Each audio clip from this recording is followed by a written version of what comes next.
And to round out the field, Jason Richwine. Thank you. I'm happy to be here. I'm happy to be commenting on what I think is an excellent book that Mark wrote. And I don't want to bore people by just talking about how wonderful it is, so I'll just be really quick about that. Feel free. Just feel free. Mark won't be bored. Yeah. Two things I really like about it. The first thing is that its thesis is deceptively simple. Basically what he says is, look, there are a number of disparate arguments here about why we should restrict immigration. He talks about culture, you have sovereignty, you have national security, labor markets, and all these things are not necessarily views shared by all people who oppose immigration. And sometimes that can be problematic because it's sort of a grab bag approach. You know, if you don't like A, well, just try B or try argument C. But he gives this underlying justification which says, look, these are concerns of a modern society. That is sort of a way to bolster these disparate arguments and allow people to sort of feel as if they are part of a cohesive argument. The other thing I like quite a bit, and Mark didn't mention this in his remarks, was the notion of post-Americans that he talks about. These sort of the transnational elites. I love the phrase post-American because it is clearly distinct from anti-American, because that's not what Mark is talking about. He's not talking about people who dislike America, per se, right? He's just talking about people who have, for whatever reason, sort of graduated to an extent where they no longer feel as if they are Americans, but are something else. Some of them feel as if they are citizens of the world. Others feel like they are part of a group that does not necessarily have a geographically contiguous association. So one might be a Hispanic living in America, as Mark did allude to, rather than an American. Those are the things I like about the book, and I think that it is a very valuable contribution to the debate. I do have a criticism, though, a single one, although it is substantial. Despite the fact that I like the book overall, I have to say I disagree with the very first sentence of the book, and that was the introduction, and I'll just read that quickly. As he says, what's different about immigration today as opposed to a century ago is not the characteristics of the newcomers, but the characteristics of our society. Well, I half agree with that. No argument at all from me that our society has changed in ways that make it less amenable to assimilating immigrants, no doubt about it. But the argument that immigrants themselves are no different from the ones that came 100 years ago, I think is quite wrong. And I think that the major difference here is ethnicity, or race, if you will. I think that race is important for two main reasons. One is that human beings as a species are a naturally tribal group of people. We have inside, outside groups. We have families, for one example, where family comes first in virtually every society. And we tend to be very attuned to even small, trivial differences between groups. I don't mean to suggest I think this is a good thing. I wish we could be more universalist. But the reality is that we are not going to be that way, and we shouldn't be basing policy on that either. Now, the second reason I think race is important is that there are real differences between groups, not just trivial ones that we happen to notice more than we should. Races differ in all sorts of ways, and probably the most important way is in IQ. Decades of psychometric testing has indicated that at least in America, you have Jews with the highest average IQ, usually followed by East Asians, and then you have non-Jewish whites, Hispanics, and then blacks. These are real differences. They're not going to go away tomorrow, and for that reason, we have to address them in our immigration discussions and our debates. And you can see that when you combine these two things, group differences in ability combined with a natural tribal disposition is going to create usually parallel cultures within a multiracial society rather than an assimilated culture. And I think that is a major, major obstacle to the assimilation of today's immigrants because they are not from Europe, which is, I think, a major difference which Mark sort of tries to avoid discussing. Now, I know what the common response is here, and Mark mentions it in his book a little bit, which is to say something like, well, you know, the Irish used to be considered non-white, and now they're white today. And the Sicilians the same way. Can you imagine the Sicilians? Well, they're white today. This is based on a syllogism that is fairly obviously false, right? The syllogism, if you sort of work it out logically, goes like this. It says, some people in the past who were unassimilable, who were thought to be unassimilable, actually ended up being assimilated. Therefore, everyone who we think is unassimilable will actually be assimilated later on. Obviously, you can see the fallacy here where you can't generalize this claim without evidence. And I think that there are a number of counterexamples here already in America. We have blacks, we have American Indians, and even early Mexican Americans who have been living in the country for a long time and have not assimilated to the cultural mainstream as typified by white Americans. Obviously, I think with blacks we know that, at least in my opinion, I think black and white cultures actually, if anything, diverged in the last 50 years rather than converged. American Indians have been here a long time, and we still have Indian reservations. And Mexican Americans, and we tend to think of them as being here only recently, and I believe it's something like 3/4 of them have been either first or second generation immigrants today. But they've been around since the Mexican-American War. Several thousand families were already living in the areas that the United States acquired during that war. And they've been here ever since, and I don't think that they have been defined as white, certainly not by Europeans, and really not by themselves either, except in the cases where they're trying to distinguish themselves from being black. In fact, it's interesting that as part of the deal with Mexico, the Mexican Americans were given legal definition as white by the United States government because they needed to conform to the Naturalization Act, which had reserved it to white people. But even that legal definition has not changed their status. I don't know if Mark is going to get a chance to respond directly to what I'm saying, but if he does, I think it would be a good place to start by answering a question I'm about to pose in the form of a thought experiment, which is just to imagine if early immigrants in the 20th century, say, the Italians, the Poles, the Jews, the Irish, imagine if we replaced all of them with, say, Australian Aborigines, Pakistanis, and Cambodians. Imagine if they were the immigrants in the early part of the 20th century. Can we really say, with any kind of rational argument, that they today would be considered absolutely indistinguishable from the white majority, that there would be no cultural differences between them? I think it's very difficult to make that argument, so I think that would be a good place to start. I see your sort of a triangulation attempt, right? Because in the book, when you say immigrants are no different from anyone else, it's helpful because you can say, well, at least I'm not like Richwine and people like me. That was my yeah. But nevertheless, I think it would be a lot healthier to discuss this issue, the racial issue here, because, look, I mean, it's here and it's not going away, and we can't wish it away. I do not believe that race is insurmountable, certainly not, but it is definitely a larger barrier today than it was for immigrants in the past, simply because they are not from Europe. Thanks. To address Jason's concern, I don't know. I mean, this isn't just triangulation on my part. As I lay out in the book, I didn't come up with the terminology some social scientists did about the expanding circle of the we. Who is legitimate member of the community? And it's not really just a race issue in our history. I mean, in early colonial Massachusetts, if you were a British Protestant, but the wrong kind of British Protestant, you were a Quaker, for instance, in Massachusetts, and didn't get the message and leave, they hanged you. So you were not considered part of the we if you were a British Protestant, but the wrong kind. Well, eventually being any kind of British Protestant was okay, but being a German Protestant, that was a problem. Benjamin Franklin's famous comments of, complaint about the Germans in Pennsylvania caused him some problems when he published them. Those were Protestants he was talking about. They were German Protestants. Well, then, being a Northern European Protestant was okay. Again, the circle expanded. Being a Northern European Catholic, there wasn't. That's when the Irish and the Germans got here. The Irish proved to be, for a variety of reasons, became super patriots in a lot of ways and completely legitimate members of the we. Then an Eastern European and Southern European Catholics and Jews were not members of the we. Now they are, and my only point is that the critique, the idea that European immigration somehow always represented something that was compatible and consistent and part of the we is an anachronism. I mean, it's looking at America in 1965 and assuming that's what we always were. The fact is that second generation Hispanic and Asian kids who, again, and these are the qualifiers, who were middle class, speak without an accent, have a job, they're white.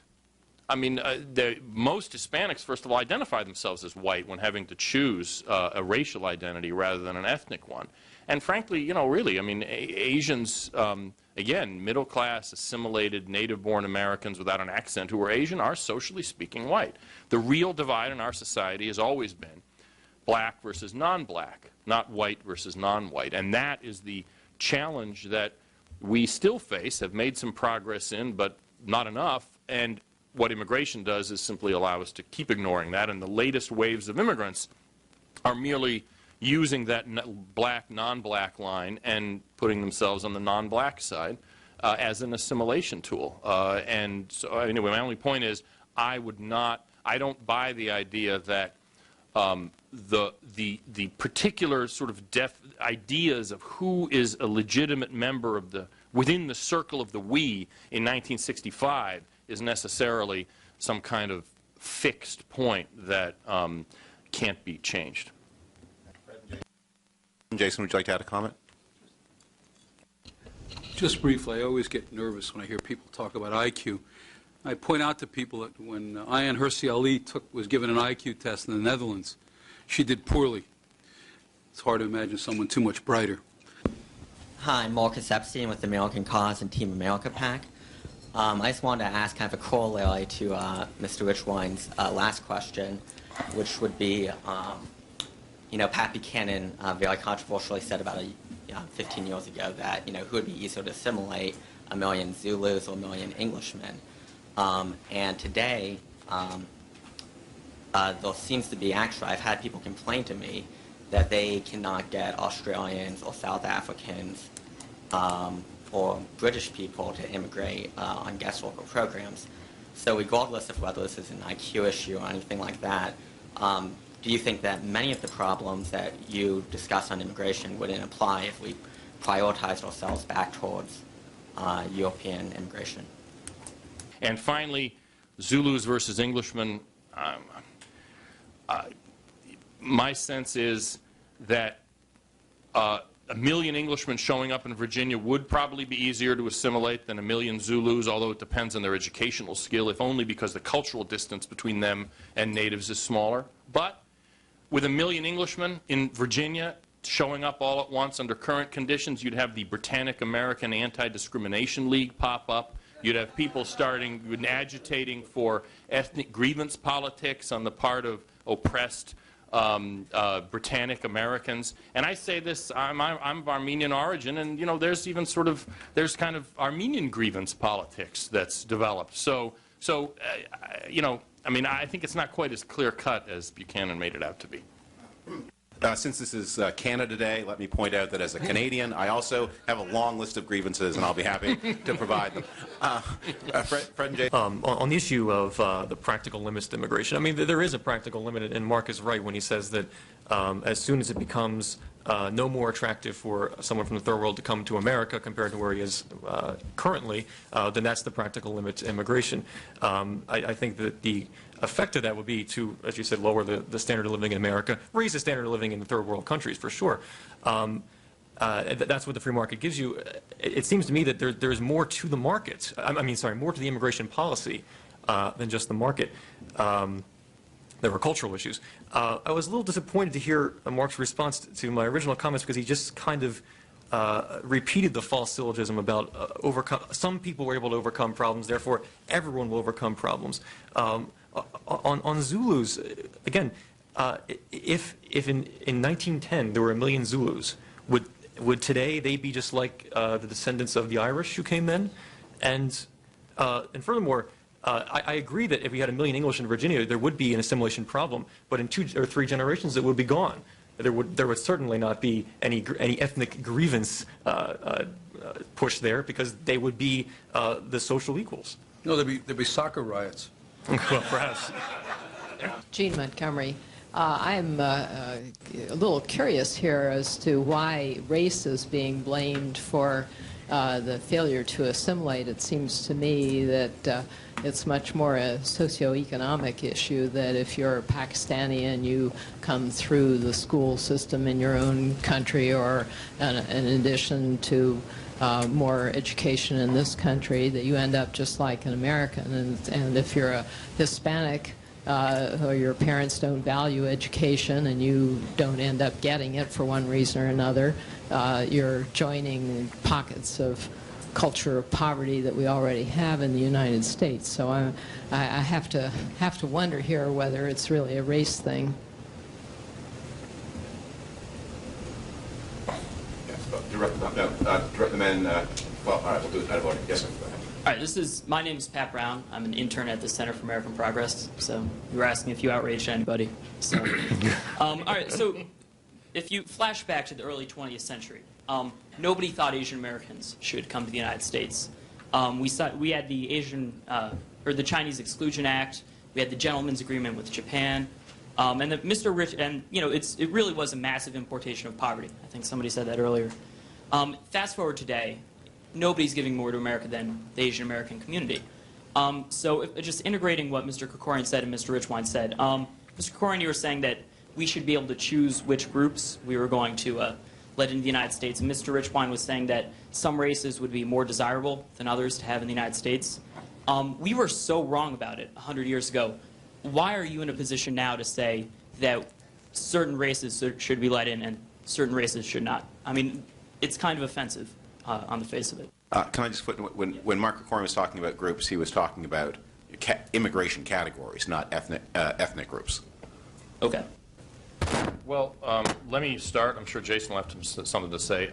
I got to say, I think the race issue as it intersects with immigration, I didn't mention this before, Buchanan's question is something that people sort of think about and grapple with, but it's the wrong question, because the Zulus versus British question tries to overlay immigration onto our long-standing black versus non-black divide in our society.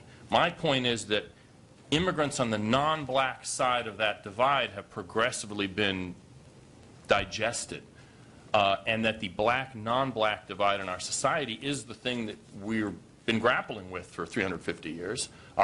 America's original sin, as we put it. We've made some progress there. We haven't made that much progress, and immigration impedes and interferes with our progress. So the question, that's why I think it's a sort of it's a misleading way to address the issue.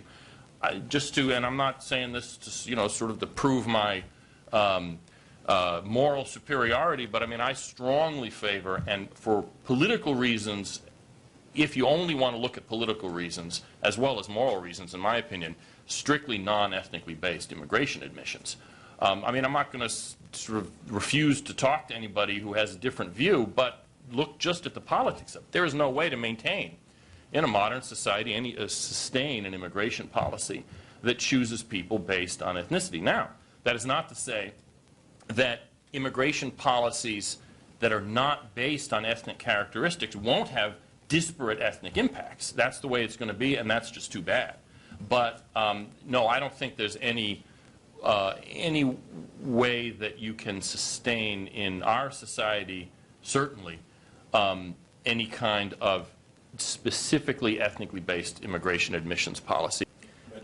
On the issue of the race-based immigration policy, I share Mark's view that immigration policy should not be based on race. It should be based on individuals. Every person should be treated as an individual.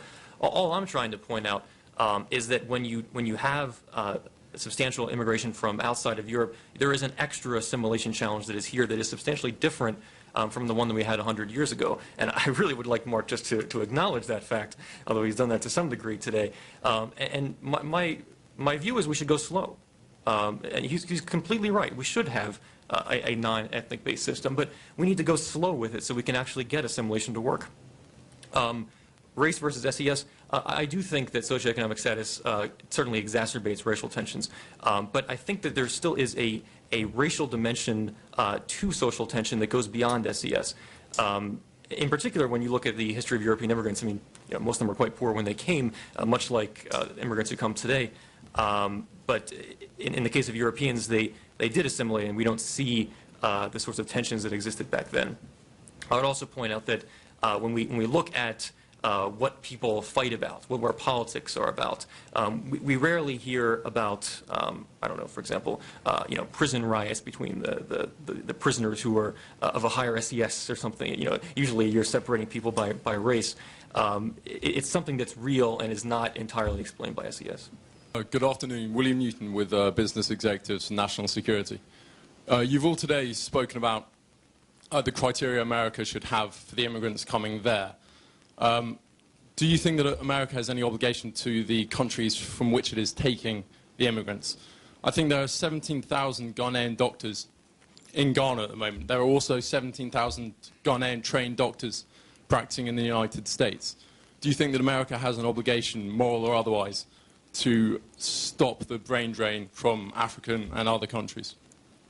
I guess I don't have much to say to most of those questions. I guess just the last one on the brain drain, it is a serious issue, and it's one of the reasons I've advocated instead of taking the people who are already educated, taking the educated people out of those countries and moving them, let's find the people who are really smart in the countries but are not educated and bring them to the United States and let them come to a place where they can prosper.